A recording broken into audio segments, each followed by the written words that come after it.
It's this like ideology is just creeping in, but this ideology is so strong, it's just silencing people. They don't even want to fight no more. They don't want to they don't want to even talk about it. 3, 2, 1. Here we go.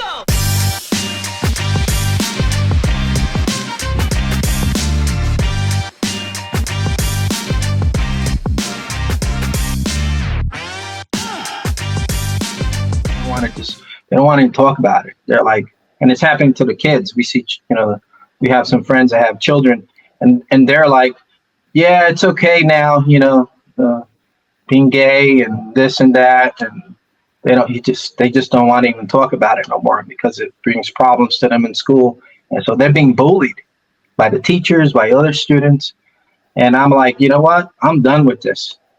We're gonna go to Russia and raise our kid here. So right now we're in the process of doing all that.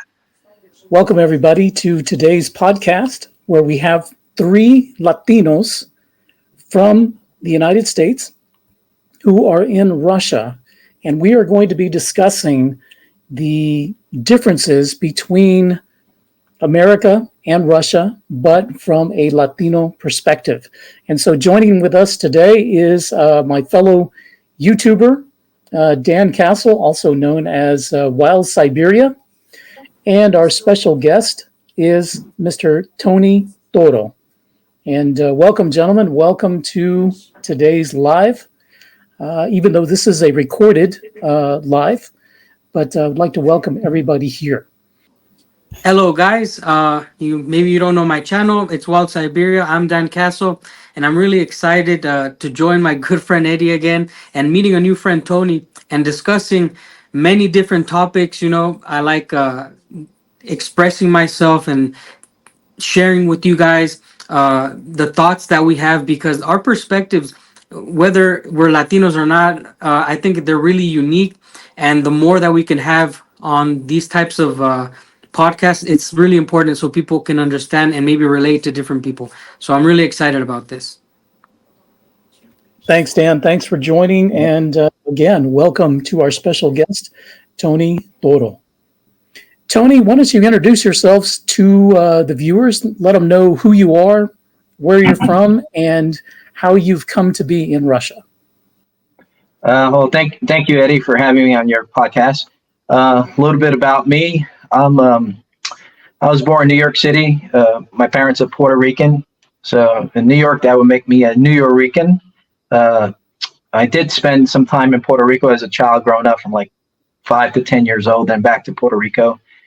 So I have a lot of Puerto Rican cultural background, and after spending about 26 years, I moved to California and spent some time there, traveled around the world a little bit, spent some time in Perth, Australia also, back in the 99 when I was doing some day trading, and all that blew up.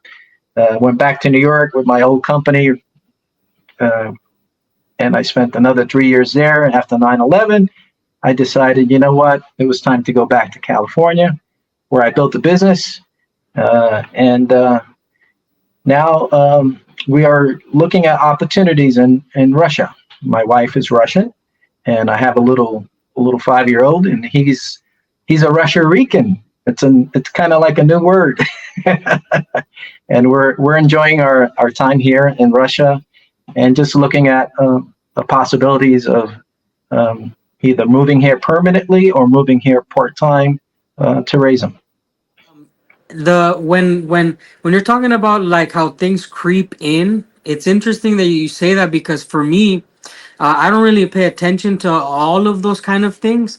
But what stresses me out is that the United States makes a big problem out of everything. Like, how does the drama reach everywhere all the time? For me, it's like drama. It's a headache to have to debate every 4 years about a new topic. That's what bothers me. The gay stuff, the children, the the abortion stuff, it happens every 4 years. I'm tired of that. The fact that we can't Mhm. just settle it and decide, okay, let's be normal, let's be reasonable, and America just cannot get its can't get its crap together. It's ridiculous that a country that's supposed to be number one in the world, apparently the leader of the free world, cannot agree on what is a man and what is a woman. And that's a basic biology thing for me. And the kids are the most important thing in the world. So like when you're saying, yeah, you're going from this place to that place and now you're going to try Russia. I think in Russia is probably the best and safest place because there's no BS here. It's this is the way it's Mhm. gonna be, and the Western mentality is like, oh no, it's a dictatorship. They're telling them how to do it. Well, maybe because it's the right way to do it, dum dum, and you don't have to reinvent the wheel. So I really like when you speak like that. It's so refreshing for me. I don't have kids, but it sounds like I'm in the right place because I'm from California, and Jesus, it's a circus. It's a Yeah, circus. yeah. It's and now with Gavin Newsom just signed that bill into law I don't that even want to know what the hell he signed. What? Well, what uh, is it? basically they could take your child at any time from school and Uh, cut his cojones off, and you have no say. If you protest, they lock you up. So now that's into law. As a matter of fact, Elon Musk just decided to pull his headquarters, Tesla headquarters, out of San Francisco, or not San Francisco, Hawthorne, I think it's in, because of that, and and protests. It's just they're going nuts, and there's no stopping it. It's just going to get worse, and then just keep spreading. That's what I think. what? Uh, it's Could you just tell me? I this. had a I believe question. there's Like 6 states now in that. like Mexican culture, we have. I'm Mexican American, and what's so funny is that you're from the East Coast, and we're from like he's from Texas. That's like his own country, but I'm from California. Complete opposites of what New York is. Like Mhm. when it comes to Latinos or Hispanic people, we have mostly have Mexicans, but in our culture, we don't like government messing with our kids. And what's fascinating is that our Mexicans vote Democrat, vote left, which is mind blowing because by heart, Mexicans are very conservative. There's never a world that I could imagine where my grandfather would think like a leftist radical person. What is it like for Puerto Ricans? Are they more like conservative people, or are they more like liberal people where this is okay? Well, if you go to Puerto Rico, you'll see what a liberal leftism society, uh, Finnish society, looks like. Majority of the population is on the free queso and leche, Yeah. and they vote. They'll vote Republican. I mean, there was a Republican governor a few years ago, I think 2 or 3 years ago, and he was raping the island. And they all got together, finally threw him out of the Casa Blanca. When you do piss off the Puerto Ricans, you got your hands full, but they lean more towards liberal Mm, ideology. They've been brainwashed, dumbed down. yeah. Everybody likes, the free queso. But put it this way: at one time, Puerto Rico was one of the biggest exporters of coffee. And if you go to Puerto Rico in the mountains and a Juntas area, there's like coffee fields everywhere. They import now more coffee than they um, make. Than they pick. And the Yeah. reason is they can't get anybody to pick the beans. Yeah. It's crazy. Nobody It's wants to it's work because they got the free queso and they got free housing, they got everything, and they're just salsa music all day, and it's like that's how it is over there. You know it's kind of You know, sad to see it. the The same the thing the happened smart in Texas. Yeah. the smart ones and the ones that want more, they leave and they come to Florida. They're in the police force. They do firefighters. I mean, in New York, I think there's more Puerto Ricans in the United States than in the homeland of Puerto Rico. has to be. And, yeah, but Puerto Rico itself, it's a socialism country. It's sad to say.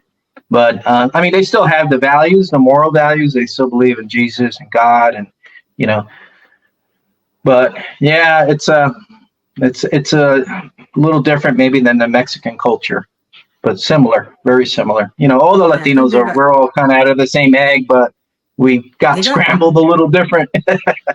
You yeah, know. Eddie, in Texas, did it happen the same? Because in California, like Tony was saying, California Mexicans got brainwashed to death. The same thing What's happened because in the 60s and the 70s, you had the, I'm trying to remember I can remember seeing the flags. The flags were red and they had the the black Chicano eagle. guys? Yeah, Chicano Yeah, movement, the it was farmers union. Caesar, no, Cesar was Chavez. Chavez. Yeah.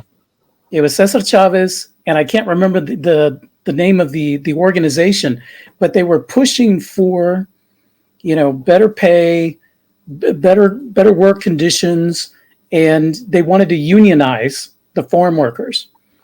And this started in California and it spread to Texas in the mid to late 70s. And actually, what it did is in my community of Raymondville, we had it was the onion capital of Texas, is what it was called, because we had onion fields everywhere, huge farm corporations that, and these were just local people, but that had these huge farms. The farm workers came to unionize, totally destroyed the entire economy of the area. Many businesses closed down. Many of the farms decided we're not doing onions anymore, and they started to produce cotton or grain or sugarcane or whatever. But this really hurt the Latino population in the Rio Grande Valley and along the southern Texas border. But then who came to the rescue? The Democrats with, as you say, the free queso, the free milk. I remember the big jars of peanut butter. And I remember the calls going out. My mother would receive a call from, some comadre and say, hey, they're giving cheese and peanut butter over at, some location. And then everybody would just run there. This is when the food stamp program started. This is when the Section 8 and the affordable housing. And it started as a way to help all of these people that were suddenly now out of a job. But now it became like a crutch, because it's like, why go work? I get all this free food. I get free medical. I get free this, free that. Why should I work? So, it really destroyed the Latino culture in Texas. And it took a long time to recover. And finally, as you said, it was the second generation or the third generation of Latinos that grew up in the 80s and the 90s that said, hey, man, I don't want to live poor anymore. I can go to college. I can go to trade school. I can better myself, So they started to take on education to improve their lives, to improve themselves. And so they have gone from that lower class to the middle class now. But when they got into the middle class, they started to see, hey, man, I'm being taxed to death. What are you doing with my property taxes? Why are we giving all this money away to all of these illegals that are coming into the country? They come in, supposedly they're here to work, but they don't work. And we're just giving handouts. And so this Latino generation that's now in their 30s and their 40s have woken up. And they're very conservative because they were raised by, their grandmothers and their grandfathers, and the Catholic Church was a very big faith base. And so they have these conservative values. And now they're starting to see that, hey, man, this democratic way isn't working. And they've realized that their conservative values are more in line with conservative politics. And so now we start to see a change where more Latinos are voting red. They're voting Republican. I see a lot of that happening especially in Texas, and now we see it in California, probably in Florida, and all of these areas where there are a lot of Latinos and Hispanics. But now we're actually seeing some that say, you know what, America isn't doing it for me anymore. I want to look for somewhere else. I want to raise my kids somewhere else. And it's very interesting that there's 3 Latinos right now on this podcast talking, and we're all in Russia. Okay, it's like, go figure that. So yeah, 10 years ago, that we probably wouldn't have that conversation. No, not at all, man. We wouldn't even it wouldn't even have entered our minds. But I think it's really, really interesting, and we're glad to have you here, Tony, to talk about this. So Tony, tell us where you're at right now. Where are you right now? We are in Sochi. I like warm weather. I mean, like I said, when I was a lineman, I used to work in Northeast, and during the storms and cold weather, nor'easters, power lines, working 24 hours around the clock. And I just got burnt out with cold weather. And that's what brought me to California. And then eventually, we were looking at a place where mild weather, mild winters. And Sochi, Russia is it. And not only that, they have a population of I think it's about 500,000. They have a huge tourism that brings millions every year. I think I read something like 8 or 9 million tourists come to Sochi, and that's to grow to, I think, by the year 2030 or 2035 to like 18-20 million. So people are just flocking here. And you go to the beaches, man, you can't even find an area where you can put your towel down, lay down. It's that packed with people. And easy to get around, taxi, the buses. We got the train station that you can go to Siberia from here or go to Moscow. Beautiful Sochi International Airport. It makes any airport look like, back home, like a third world country. Sochi Airport's beautiful. I was, just like the Moscow Airport. And the people here are cool. I'm still getting to learn the culture, even though my wife, I've been married for almost 10 years and been living with, family members, Russian family members for a long time. Over here, it seems like people are quiet. You go in the elevator and nobody says hello, nothing. Like back home, they'll say hello and they smile at you. Over here is none of that. However, like you guys know, when you get introduced to them on a private through another friend, then they open up and they become like your typical person. They want to get to know you. And then if you guys hit it off, you make a friend. But that's one of the parts that it's different compared to United States. Like, especially California, everybody's your friend in California. But at the same time, they're not, It's for me, like when I first arrived, I remember I was telling everybody hello. When I learn a language, like when I lived in Germany or whenever I go any other country that speaks another language, I try to learn like hello, thank you, and goodbye. Yeah. And the thing is, I stopped saying it like after the second day. I was like, "Здравствуйте, привет," and nobody would say it back. All right, I was just okay. I guess nobody does that here immediately. And but now, I've lived in this town for about 2 years, and I go to the same bakery, I go to the same marketplace, I go to the same tool store, and it's always the same places. So yeah, you get to a community that feels, I would say, what it felt like 1,000 years ago, or like 300 BC. I'm just like old Roman times, where you go to the same places and you build a community of 100 people.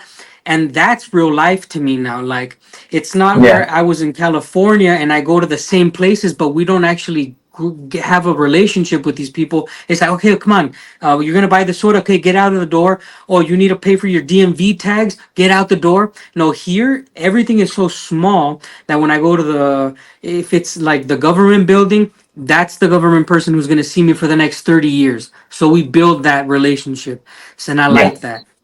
I really like Yeah, I that. think there's less travel here. I think people are more grounded. They don't like Americans. Like we now fly everywhere and move every 5 years to a different state. Especially now, everything's the political picture landscape's been changing so fast that people are just like migrating from one state to another. Here in Russia, I don't see that happening as much.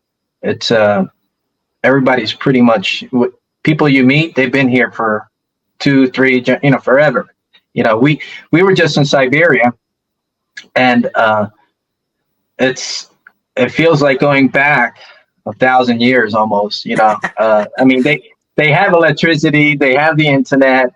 They know world politics, they know what's going on, but at the same time, it's just like they're isolated.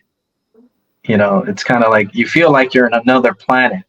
Yeah. And I enjoyed it. I don't think I can live that lifestyle. I like a little bit more, more action. The one we were staying, it's a village called Abramina. Hmm. It's near the Kazakhstan border. I mean, it's like right on the border almost. It's maybe 100 miles away or something like that. And during the USSR days, it was thriving. People were having lots of kids, and they grew cotton, they grew wheat, and it was just, I guess, after the communism ended, that whole area just imploded, and everybody just abandoned ship. And now it's almost like a ghost town. They said like 10 years ago, one of the funny things is we would see people walking their cows. And what they're bringing them to the fields to feed the cows, and then they bring them back, I guess, a few hours later. And there was probably about a dozen cows that we saw. And we were told that only 10 years ago, there was probably like 60 cows. So it goes to show that, just in the last 10 years, they lost like even maybe 80, 90% of their population. And they're moving now to other places. And so you see that in the small Siberian towns. However, other big cities, Moscow's growing, Novosibirsk is growing, and there's a lot of other places there. I guess people are now traveling to live a better quality of life. Her aunt and uncle, they have no desire to move. They love where they're at. I mean, they're in their 70s, but he gets out and he's, whacking the fields with the, cutting the grass by hand. The scythe. And this guy's like, I mean, he's big, he's strong man. I'm like, man, I can only imagine in the wintertime. Oof. I don't think I want to be there. Those are the things you'll see. Those are the things you'll see in all over Russia when it's a small town, when it's a village. When people say, "Oh, you could have seen that, you can do this in America." Okay, sure, but for me personally, it's I could have survived in Montana and lived in a small town, but Mhm. there's something special in Russia.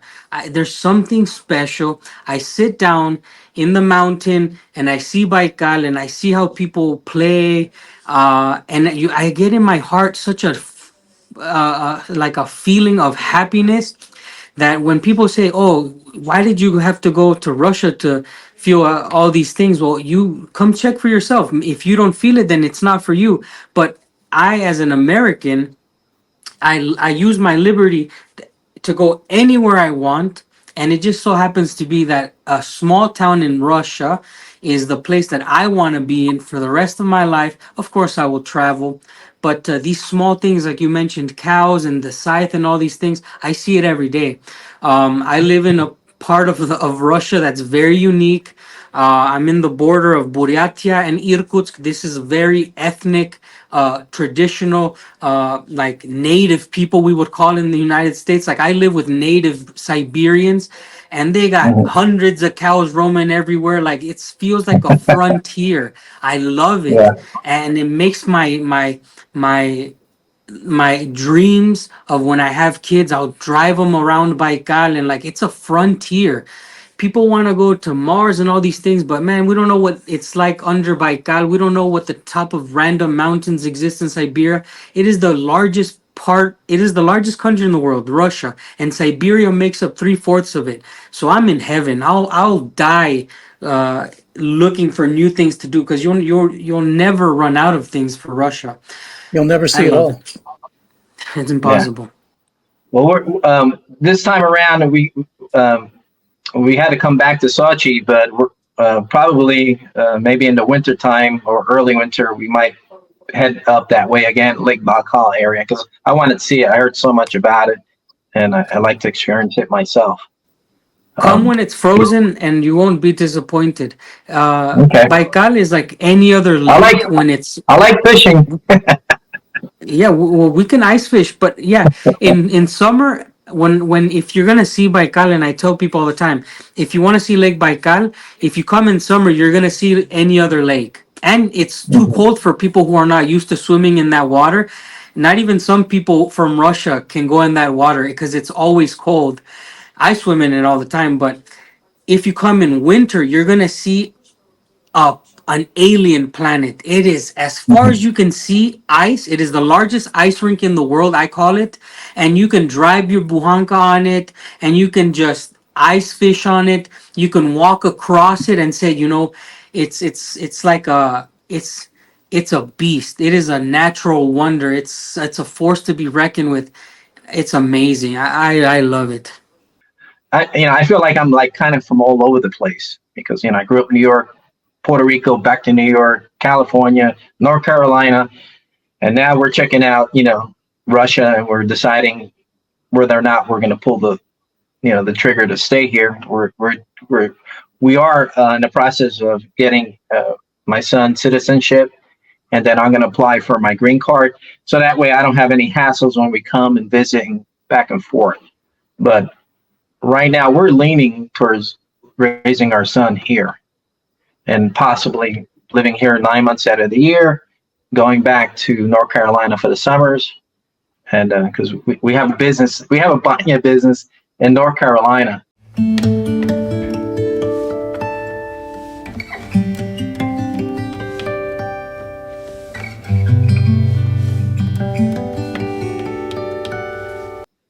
It's my wife and I. We started it. It's called Galina's Banya. You can Google it, and we have people. And it's interesting though. Northeast, there's a lot of Russians and Ukrainians, Estonians. I mean, there's all the Nyans on the East Coast from New York down to Florida, and we have people driving, flying in from New York to rent our banyas now, and we have the authentic cabin style, real firewood. Given that experience that they can't find. And North Carolina, it's the closest to like the topography, the climate and everything. Oh, not so cold, but how it looks. And Russia, North Carolina has a lot of resemblance, and that's why I think a lot of Russians come to North Carolina and decide to live there. It's really interesting. And just for the folks that are watching, we'll have the links down in the show notes. You put Galina's Banya. Galina's Banya. Yeah, we got a pond. I mean, it's a traditional banya. It's just it's amazing. It far exceeded our expectations. So I think we're now one year into it since we opened up the banya. We started with the glamping, and then we built the banya, and then now we have another cabin that they could stay over, and it's a cool experience. And they can go fishing and target practicing. I got a nice hillside there. We take our toys and we do a lot of target practicing. You will like it there, Dan. You have fun. It sounds awesome. Yeah, but we would love to replicate that here, but it just wouldn't work here because it's a lot of competition here in the mountains of Sochi, and I think my wife is looking at other possible business opportunities relating to the banya business. But not the banya business itself. Yeah, so there's a whole list of questions that people have to ask and then answer themselves when you pick up your family and just move to another country. And especially, and this is something that I've talked about, Dan's talked about, people wanting to move to Russia. And they, I've seen some stories where people just like sell everything and just show up on Russia's door, knock on the door and say, we're here. And it's not that's great. easy. It's not even easy to do it the right way. So I commend you, even though you do have Russian wife, you have some Russian family here that can help. I applaud that you're taking the opportunity to come and visit first and find out what Russia has available for you. Is it a good fit for your family? And also to ask those important questions. Hey, how can I make a life here? How can I survive? How can I earn money? What do I need to do? And these are deep, important questions that because I read comments, on my channel, read them on his channel too. People say, "Oh, I want to move to Russia. I want to go there. That's the place I want to go," but they have no idea what they're stepping into because, Dan's even mentioned it. Russia is it's next level hard. It's 2.0. It It's really not for is. beginers, I say. Not at all. I mean, Go to Mexico or Costa Rica. after my experience, I would recommend coming here on vacation. Take a vacation, at least a month if you can do it. If, typical American, they don't get that much time, but if you can squeeze in a month and, travel to Moscow, check out the sites, you can go to Vladivostok is a beautiful city. It reminds me of San Francisco a little bit. I said, the weather's horrible. I mean, I hear Siberian weather is much better than Vladivostok weather. They get northeastern storms every 2 weeks. I might be exaggerating, but that's the kind of weather that's there. It's just miserable.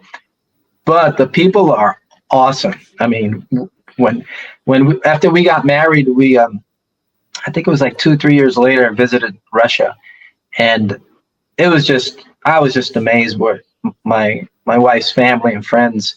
We had 5 cars at the airport to pick us up. I mean, they rolled out the red carpet.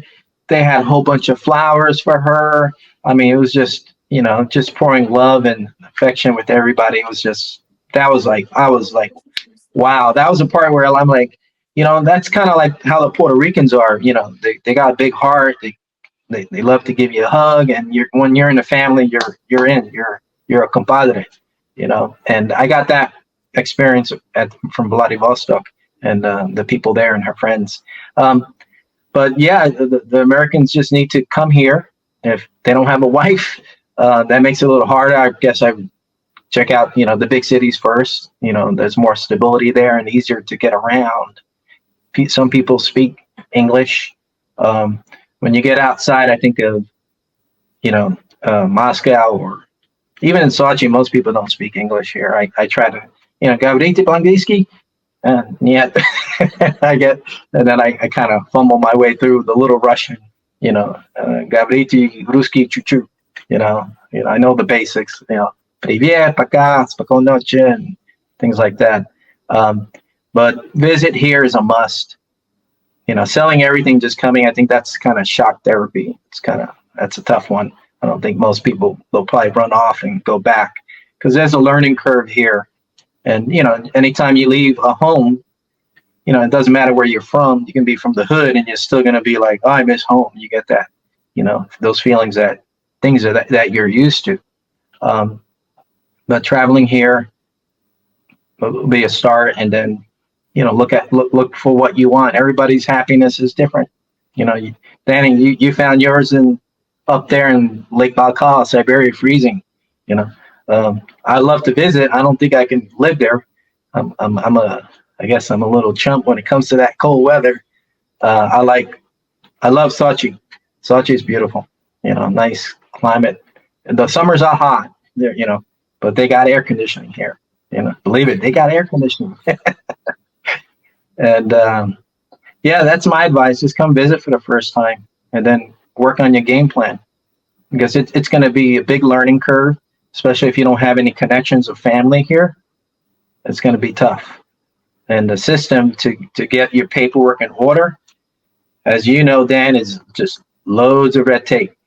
Just when you think you're finished, you got another 10 steps. That's normal. And that's what I finally accepted. I'm like, okay, we're done with that. We're done. Oh, okay. Yeah, sure. And then sure enough, a few days later, oh, you got to go to this place over here. Oh, no, you forgot to do this. You got to go back. That's just the way it is.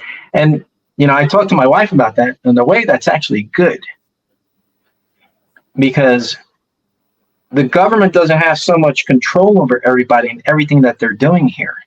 Yeah, so you have more sense of freedom here. Where in America, man, they know you flush that toilet. They know everything. You're on one system, and it's a lot smoother, but you're completely in control. They're completely in control of all your information. Here, I do feel like there's more freedom. Definitely more freedom, I think. That's interesting that you feel more freedom in Russia than in America. Yeah. Oh, yeah. I mean, I can go fishing out here. I don't have no cop. Hey, where's your fishing license? No need. Do you have that problem, Danny? No. I've gone fishing. I've gone shooting. I've gone everything I've ever wanted to do. I do. And when I ask my friends, I was like, "Hey, what if we get the cops?" And like, no, it doesn't matter. You don't need a license. And if they come, they'll understand we're just doing this. I think there's like an understanding between the people and the government. I don't even see a cop. I don't think I haven't seen a cop but once this year, and it's because they came to the house to check in to make sure I was at the registered place. But on the streets in a small town, you're never gonna see a cop, because a cop is, you need to dial the number and say, hey, there's been a crime, and there's not enough cops anyways to take care of a town, and we don't have the much crime. But when you say you feel more free, a Westerner will be like, there's no way. There's Putin, there's war, there's communism. Like, they're so dumb. And I'm just going to say it. They're so dumb because this is a lack of education, and they're stupid. And I was stupid. When I was in the military, I thought, one day maybe I'll have to go to war with those Russians. That's how I was talking. I was like, because I was dumb. So people who believe that just because they hear the word Russia and they think communism, they think Soviet Union, they think dictatorship, I don't know how, because they have elections, they are so uneducated, and it makes us look bad. It makes Westerners and Americans especially look bad, because if you ask a Russian, what do you think about America? They're not going to give you the most brainwashed answer. So it shows the disparity of education. Americans are very dumb, and Russians are very educated, and they actually think. And it's sad for me to say this because I am still a proud American. Don't get it confused. Like, if there's Russian people watching, I'll never be Russian, because there is a big wall between being Russian and not being Russian. And even Russians debate amongst themselves who's Russian. So I'm just letting you guys know, I'll never be Russian. I love my country, but we're dumb. We're uneducated. And I'm proud to say that I live amongst Russian people who will never judge me with such ignorance that Americans judge them. That's what I feel. Well said. Yeah. Well said. Yeah, that's a true statement. I see it here myself. As a matter of fact, last night, one of my good friends from back in California, and he's highly educated, very wealthy man, and he says, I just read in the Wall Street Journal that they're blocking the sites, X, they're blocking all these other communication sites from the United States. I forget the list he gave me. And what I did was I logged on. I went on to X. I went on to the BBC, and I just took photos. Those like 4 sites that he mentioned, and I sent them to him. And his reply was, "That's interesting." And I said, "I think it may be time to delete your subscription from the Wall Street Journal. They're also part of the deep state." and they're nothing but propaganda. And I still haven't gotten a reply from that. And he usually replies real fast. I think his brain just blew up, and that's from the brainwashing. I don't think it's that they're like dumb. It's just Americans have drank their own Kool-Aid. That's what's happened to America. Well, I'll call myself dumb, Tony. I will 100% call No, you're myself not dumb dumb. when I was. No, No, I don't no, think but I'm people are telling you, dumb. I know It's a exactly what I brainwashing. was. No, but I know exactly what I was. I as a Marine military man, I would never forgive my men for making mistakes on calculating a demolition, because in the military, as a Marine, we say if you messed up, it was because you lacked the knowledge. And I failed you as a leader to give you the proper information for you to calculate how much C4 you needed to cut this beam. Now, and then I Mhm. took that to my real world everyday life. When somebody lacks the knowledge, they are dumbed down. Like, that's why they didn't want people to read that, because they didn't want to give the knowledge. So I Yeah, accepted that I was dumbed down. And it's not like a negative thing. I'm not saying that we were mentally like retarded. That's another thing. No, we're not. I'm not calling people mentally retarded. I'm calling them dumb because they lack the information and the knowledge to give appropriate answers, or their perception is so skewed because they are absolutely in the dark. It is sad. yeah.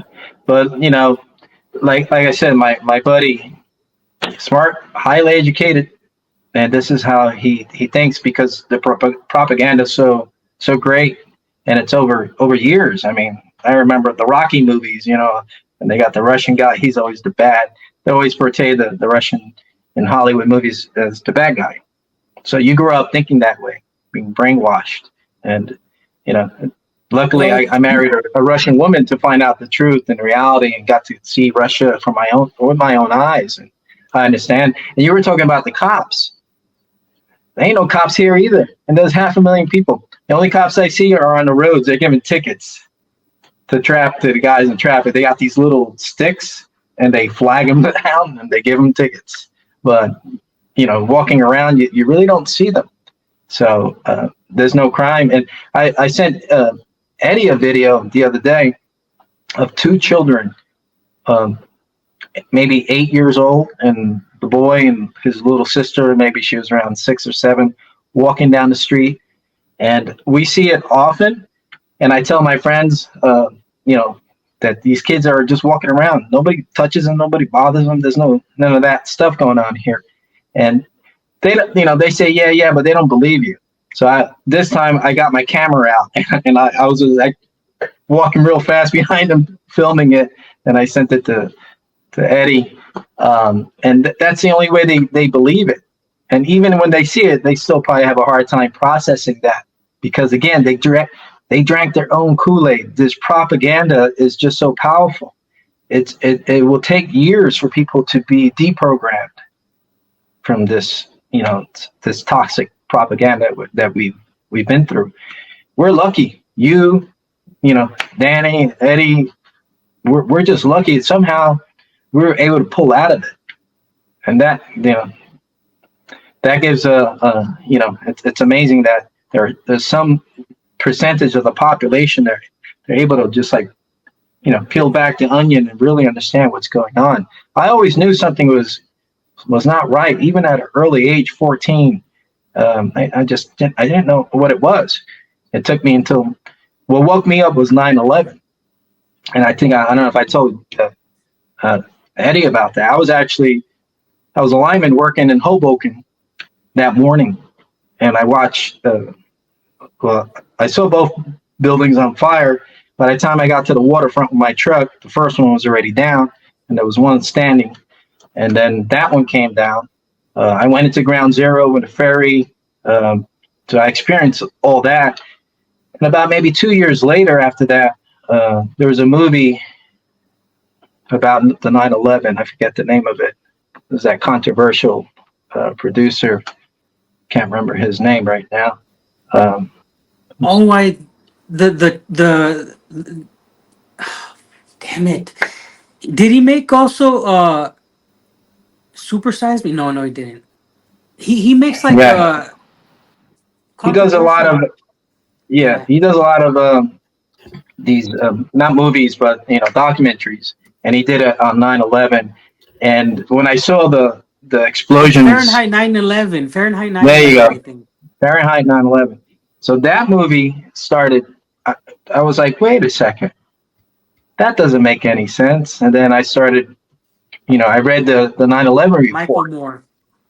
Michael Moore, that's right. And then I read the 9/11 report, and the 9/11 report states, I mean, they have all these witnesses that are on demolition. They said there's absolutely no way that these buildings could have fallen from the planes. They fell at zero gravity, which means the floors underneath were being blown up. And then you see the videos of these little smoke puffs, explosions underneath the floors as the buildings coming down perfectly. And then you have that third building that came down. Supposedly there was a fire, and that thing just, and it turns out the thing that was a CIA building full of who knows what. That's all gone, no evidence. So that put me on the path of really waking up to what was going on to America. And I believe 9/11 was the beginning of the fall of America. I think that started the domino effect, because after that, America changed. The biggest changes was from after 2001, after 9/11. Everything changed. All this crap that's here started after. And, we're in the, I think we're in the end stage, if you ask me. I mean, I still pray and hope that America will turn around. I mean, even if Trump gets in today and he starts a campaign of, Americanism and, bring the pride back, and it's still going to take a generation to get rid of this Kool-Aid that they drank. It's going to take 10, 15, 20 years. And that's another reason we're like, do we want to raise our child here? It's still going to take that long. You're still going to America get is some of never that gonna. contamination, and it's not even guaranteed. It's not even guaranteed. We They call it the uni party for a reason. Yeah, we So have are a things going to history of change? overcorrecting. When we have a history of overcorrecting, like Americans, we say, oh, we voted for this guy, it's gonna change, and then we swing again to the other side. We are like a super pendulum because of the two-party system. It's ridiculous. I told Eddie, and I've said it before. We used to make fun of Mexico back in the '90s, how corrupt it was, and how many people were running for president, and all these things, but in Mexico, there's more than two parties. And so there's never going to be this, oh, they won the last election and we need to swing so bad to the other side. There's left, there's middle, there's right, there's ultra left, ultra right, middle of the middle. So there's many options. In America, there's only two. And every 4 years, you're going to rock that boat, and it's going to be, there's never going to be something in the center. I feel that Russia, contrary to America, has been so stable, because if you talk to a Russian like Ksenia, she's a Soviet Russian, she says, oh, President Putin built Russia. They saw Russia be born from the Soviet Union, and they remember exactly how Russia became what it is now. Stability, a leader that loved his country, that stayed with the country for so long. And I'm not saying America needs like more than 4 years, but America needs a stable mind for longer. And Russia, if you look at China, even though these places are viewed by the West as very negative, but somehow these freaking countries that were dirt cheap poor 20 years ago are suddenly having middle class booming. They're having industrial revolutions that are comparable with the industrial revolution of the 1800s, like England had, and transferred it to the rest of the world. How the hell did China, how is Russia growing so much right now? How is India booming? Because they have stability of single-minded people. I don't know, when we're talking about that Kool-Aid, America's never getting out of that Kool-Aid. As long as they have this two-party system, and I don't really care about it anymore anyways.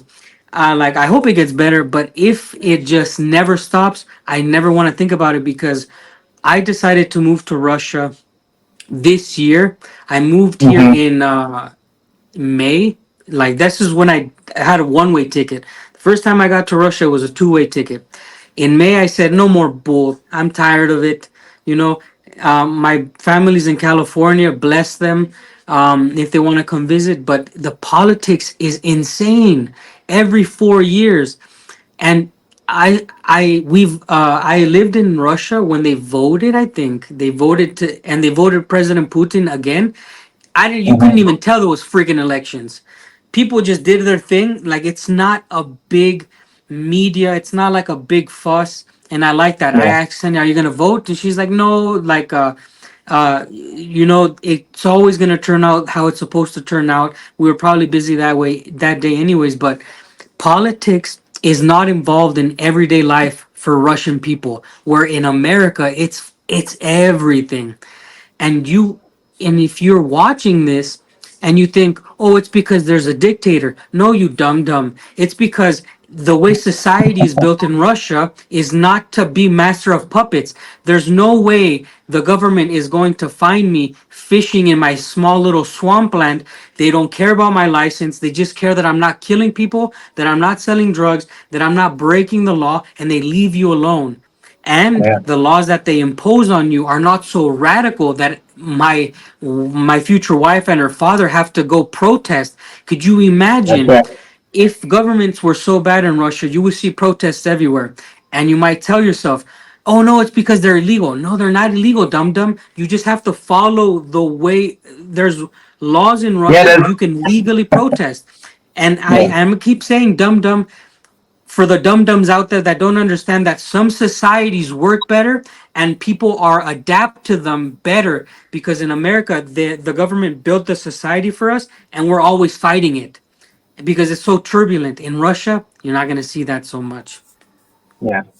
Well, I think what you're saying. It's I agree and 100% true. And America is just divided, and that's the problem. And these two parties are the cause of the division. It's right and left. And I hear it a new saying: left wing, right wing. It's the same bird. It doesn't matter who you vote because the trajectory has not changed. There's still the neocons in charge over the last 30 years with these wars nonstop. That's never going to stop. It seems like it. And I kind of believe. I read the Fourth Turning book. I don't know if you've had a chance to read that. The Fourth Turning. Every like 80 to 100 years, there's a cycle, and all regimes go through it. And it looks like we're at the end of the cycle. Basically, kind of like Rome. It took them 1,500 years to implode. And I think what's going to happen is after it blows up, the smoke and ashes, dissipate. You're going to have the strong men rise, and hopefully, then America will be rebuilt to be a great nation again. But I think the better days are gone. I don't see it. Even if Trump getting in, he might slow down the process for another 4 years, and then what happens when he's gone? Is this other guy gonna carry the torch? I don't know. He's already funded by some very impressive people. It makes you wonder. I was talking with a Russian friend of mine just the other day, and they said, from a Russian perspective, what we see America going through right now is what Russia went through in the 90s, Yeah, where it just collapsed and just totally disintegrated. yeah, And we see Americans going through that right now, just having this mindset of like, what the hell is going on, and how is it happening to us, and how did this happen? And so, but Russians are like, well, don't worry, you'll get through it. We've been through so many of these ups and downs, that you're going to get through it. You're going to be stronger for it. But what did Russia have that brought stability to this country? And that's a man by the name of Vladimir Putin. And he brought stability to this country. Maybe heavy-handed in the very beginning, but it needed it. It needed it. There was crime was out of control. You sure, had yeah, gangs. You had a black market and a mafia that was just running amok, that it needed a dictator. Where have we heard that before as well? And Well, dictator.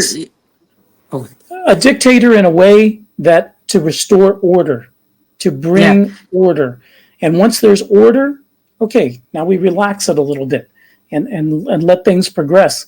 But Russia needed a Vladimir Putin to have the Russia that they have today. Yeah. No, I think he's a good president. I think he's doing a great job. Some people don't like him.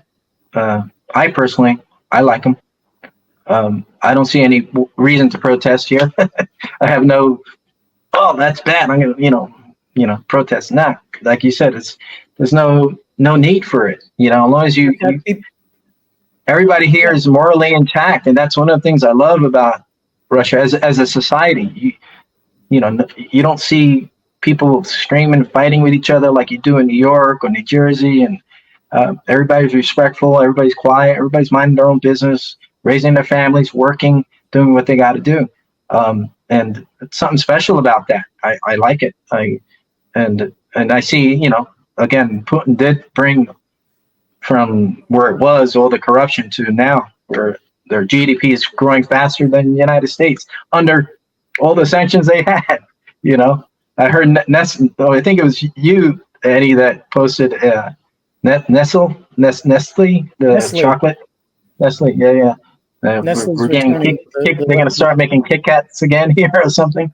When you see the money starting to come back around, I think this war is going to be over soon. I hope, I pray, and everybody can get back to their normal lives and raising families and minding.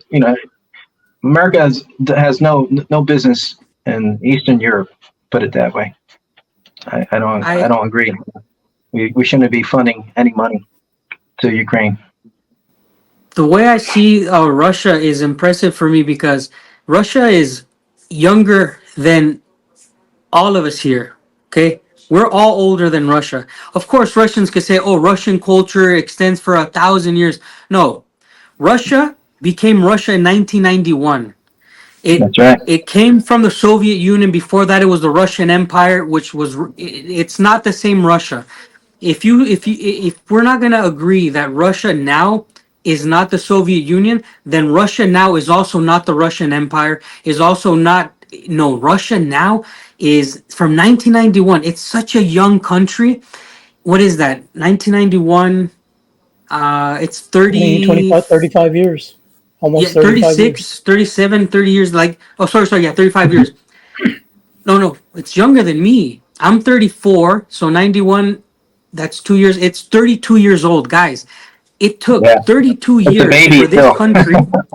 It's a baby relative to the United States, relative to other countries in the world, whether Russians don't want to see it this way or not. But if you're going to say that Russia is not the Soviet Union, just you guys, the Russian viewers, the Russian people have an opportunity to say, just watch us in the next 20 years. Just pay attention to what we can do because look what we've already done in 32 years when the world was against us, when the world wanted to beat us down and erase us. Of course, Russia is the baby, the biggest baby of the Soviet Union, but it is nothing like the Soviet Union because whereas in the Soviet Union it was competing with the West. Russia wanted now to be part of the West. It wanted to unite the East and West, Eurasian continent. And that for me is really beautiful. So I'm really proud to say that my fiance and future wife is Russian and my kids will be Russian Mexican Americans. We live in a time where I will be proud of it now and I'll be proud of it for the rest of my life. And you're talking about in the stage where America is, and I've said it in my videos that America has hit the ceiling and it pushed it up a little bit. Man, Russia's potential its ceiling is so much higher than the United States now because it's learned from the catastrophes that it's had to deal with in the past. Like Eddie said, we're going to get through it. That's the mentality of these people. Man, I can go on crazy rants about these people. It's fascinating. They're an amazing people. Well, I think that point you just made, that's what scares America. Because they're losing hegemony. they're not going to be, the big boy they were once before in control of the whole planet. I always look at it at this way, and I look at world leaders, and I see who is extending their hand out to shake some other country's hand. Like, who's looking for cooperation? Hey, let's try to work together. Let's try to improve our countries and our citizens. You look at BRICS. You look at the other organizations that and alliances that are forming with Russia. And what do you see in the United States? We see, oh, you don't do it this way, we're going to impose sanctions. Yeah. Now, that's not being a friend. That's not trying to go over and try to work something out. That's just to say, we have more power over you. You need to do what we say. I think we lost him, Danny. His battery died. Oh man, but it's truly a fascinating time to be alive, because we are seeing the divide of the unipolar world. And what's crazy to me is that we did it to ourselves. Like, we shot ourselves in the foot. Many leaders of America said, "Do not push Russia to the Chinese." Everybody knew that. All of our And they leaders still knew did. it. And they literally pushed the Russians to the Chinese, where the Russians are culturally a lot more similar to Europeans because they have more history.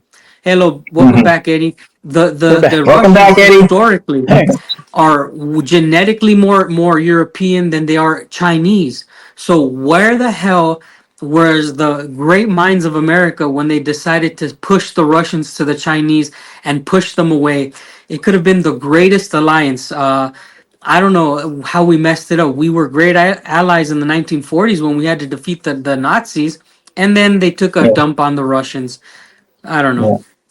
Well, you need to read that book, the Fourth Turning, and it explains the process. There's actually a process what happens to great nations and how they fall and how they go through. There's that old saying that bad times create strong men, good times create weak men, and it's just a cycle. And we're just happen to be living through this cycle where we have weak people, we have a weak society, and we have weak leaders. And these people will destroy what was built before them.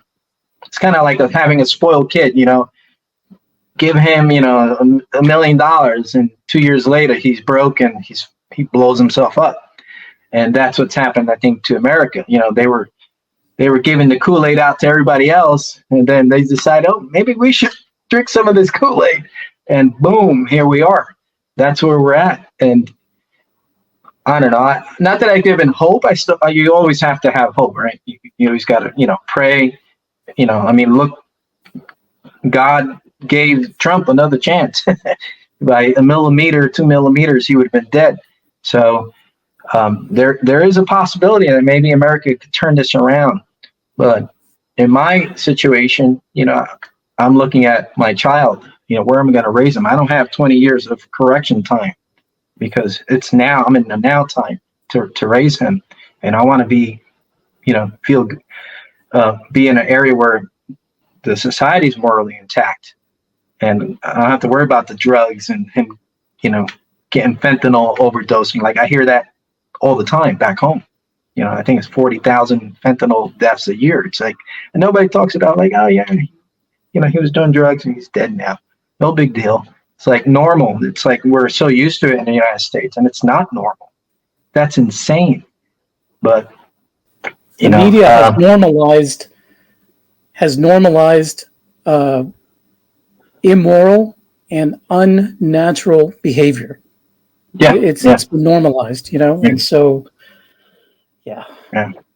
But other than that, I think Russia has great potential. It has from a cultural, spiritual. Christianity is growing more. They're building more churches here. One of the things I noticed, people walking around, and I did a count. This is here in Sochi. I did this the last time we were here, and I noticed every third to fifth person wearing the cross. And, to me, that's like, wow, they believe in a higher power. And that's like a lot of people. And I can't remember who it was, but it was early on in United States history. I think it was a gentleman from England. He came to the United States and he saw the United States was morally intact. And this was like maybe in the 1800s. And he says, the United States would be blessed, continue to be blessed, as long as they continue to believe in God. And the moment they turn away from God, God is going to turn away from them.